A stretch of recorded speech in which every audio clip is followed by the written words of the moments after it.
많은 분들이 이제 비염을 생각하면 당연히 이제 코 쪽의 불편감을 첫 번째로 이제 말씀을 하십니다. 뭐 대표적인 증상이야 뭐 다들 알고 있듯이 코막힘, 콧물, 재채기, 뭐 코가 간지럽고 이제 이런 증상들이 이제 대표적인 증상들이죠. 그런데 사실 이 비염이 코의 문제도 사실 심각하긴 하지만 그 이외에 다른 문제들을 유발할 수 있다는 부분 때문에도 사실 좀 치료가 필요한 질환입니다. 오늘은 그래서 비염이 코 쪽 증상 이외에 어떠한 증상들에 좀 영향을 주는지 이 부분에 대해서 좀 이야기를 해보려고 합니다. 첫 번째는 돌출입입니다. 그 사람들 보다 보면 입이 좀 튀어나온 사람들이 있습니다. 쪽에 이렇게 둥그렇게 좀 이렇게 나와 있는 아데노이드형 얼굴이라고도 하는데요. 이 돌출입이 생기는 게 바로 그 원인이 비염이 영향을 줄 수가 있습니다. 자, 비염의 가장 대표적인 증상이 뭐죠? 네, 바로 코 막힘 증상입니다. 코가 막히면 우리가 할 수 있는 건 뭐예요? 코를 열심히 풀어서 코를 뚫어내는 것.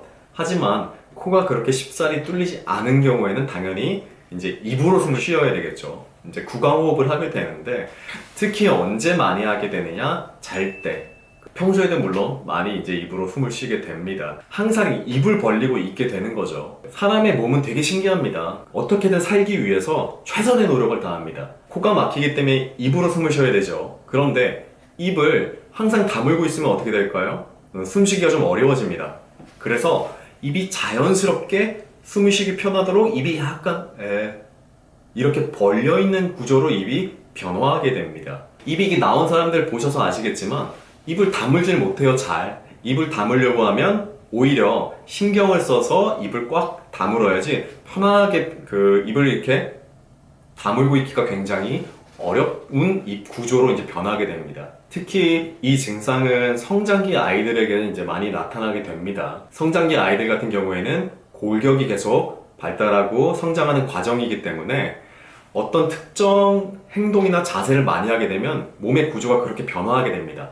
특히 이제 성장이 끝난 성인들의 경우에는 사실은 그 입이 안 나왔던 사람들이 비염이 생겼다고 해서 갑자기 입이 돌출입이 생기는 경우는 좀 드물긴 합니다. 그렇기 때문에 아이들이 혹시 보셨을 때 우리 아이가 입이 조금 나오기 시작하는 것 같다라고 생각이 드신다. 그러면 비염이 있는지 우선 먼저 확인을 해보세요. 비염이 있다고 확인이 되시면 평소에 입으로 숨을 자주 쉬고 있는지 이 부분을 좀 체크해 보시고 그 다음에 비염을 조금 치료를 해서 개선을 시켜야지 이 부분이 호전이 되지. 아이들한테 야 너 멍 때리지 말고 계속 입 벌리고 있지 마, 입 다물고 있어 라고 얘기를 해봐도 그 일시적으로 입을 다물 수는 있겠지만 아니 코가 계속 불편한데 어떻게 입을 다물고 살겠어요. 그렇기 때문에 혹시나 그런 부분이 있다면 한번 확인을 체크를 한번 해보실 필요가 있을 것 같습니다. 두 번째는 사실 두뇌 발달과 사실 영향이 좀 깊습니다. 무슨 얘기냐면 왜 비염이 머리 발달하는 거랑 무슨 관계가 있나요? 라고 생각하실 수 있는데 사실 매우 밀접한 관계가 있습니다. 왜냐?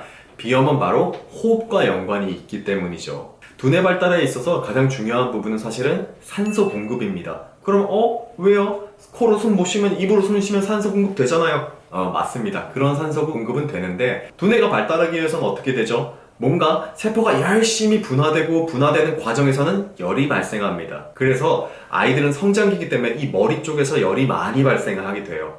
머리 쪽에서 땀 많이 나는 아이들 많이 보셨죠? 특히 유난히 머리 위주로 땀이 많이 납니다. 왜? 머리가 발달하고 있고 머리가 크고 있기 때문이죠. 그런데 그럼 이 발달하는 열을 잘 식혀주는 것 또한 굉장히 중요합니다. 우리가 기계를 사용하더라도 너무 과부하되면 어떻게 되죠? 이게 열이 막 나다가 고장이 띡 나버리죠. 머리도 마찬가지입니다. 막 두뇌가 발달하고 있는데 이 열이 제대로 식혀지지 않으면은 다양한 증상이 나타납니다. 열성 경련이 나타날 수도 있고요. 구토를 할 수도 있고요. 코피가 날 수도 있고요. 사실 다양한 증상들이 나타날 수 있습니다. 그러면 그 열을 식혀주는 게 바로 뭐냐? 이 호흡의 사실 역할입니다. 코가 이렇게 공기가 들어가면 쓱 폐로 들어갔다가 다시 슉 입으로 나오게 됩니다. 호흡기 쪽으로. 자, 코가 이렇게 들어갔다 나오는 과정에서 사실은 산소가 들어가고 이산화탄소가 나온다 라고 알고 계시죠? 아주 잘 알고 계시는 겁니다. 그런데 이거는 이론적인 얘기고요. 무슨 과정이 또 있냐면 이렇게 공기가 유입되는 과정에서 사실은 두뇌에 발생되는 열을 식혀주는 냉각기와 같은 역할도 사실은 호흡이 하고 있다는 겁니다. 그런데 내가 코가 꽉 막혔어. 특히나 축농증 같은 것들. 얼굴 속에는 이렇게 빈 공간이 있습니다. 우리가 부비동이라고 부르는데요. 소리를 공명하기도 하지만 이 부분에서 공기가 이제 있으면서 열을 식혀주는 역할도 하게 되는데, 이 부분이 염증이나 농으로 인해서 꽉 차 있다라고 하면 아무리 열이 많이 발생되고 호흡을 어떻게든 하더라도 냉각시키기가 좀 어렵습니다.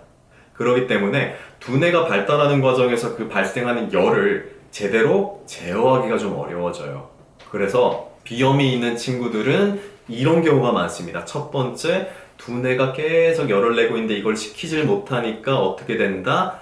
답답하니까 산만해져요. 우리가 요새 산만하다는 것을 어떤 증상으로 얘기하냐면 ADHD라고 부르죠. 그리고 두뇌가 발달 과정에서 산만해지니까 당연히 집중력 떨어질 수밖에 없습니다. 그리고 마지막으로 틱 증상도 같이 오는 경우가 꽤 있습니다. 단순히 비염을 코의 문제다라고 한정시키는 것이 아니라 지금 말씀드린 증상들이 혹시 보인다라면 이게 비염과 연관이 있진 않을까 한 번쯤은 체크해 볼 필요가 사실은 있습니다. 굉장히 중요한 문제예요. 특히나 아이들은 성장기잖아요. 성장기이기 때문에 몸에서 다양한 어떤 변화들이 일어나고 있는 시점입니다. 이런 변화들이 자연스럽고 올바르게 이루어지기 위해서는 그것들을 도와주는 다양한 기관들의 각각의 역할이 필요하게 됩니다. 그런데 비염이 생각보다 이런 것들에 영향을 많이 주더라. 이 부분은 알고 있으면 될 것 같네요. 자, 그리고 제가 대표적으로 지금 돌출입과 그 두뇌 발달, ADHD, 산만함, 그리고 틱장애 이런 쪽까지도 영향을 준다라고 말씀을 드렸는데 다양한 부분으로도 영향을 많이 주고 있습니다. 그렇기 때문에 제가 한 번씩 쭉 말씀드릴 테니까 이런 증상들이 있다라고 한다면 비염이랑 혹시 연관이 있는 게 아닌가라고 한번 체크를 좀 해보세요. 첫 번째는 자, 비염이 심한 친구들은 당연히 이 눈 주변에 다크서클이 심해지는 경우가 많습니다. 그래서 코가 편할 때는 다크서클이 맑아졌다가 조금 옅어졌다가 심해질 때 다크서클이 진해지는, 그래서 그런 영향이 상당히 많고요.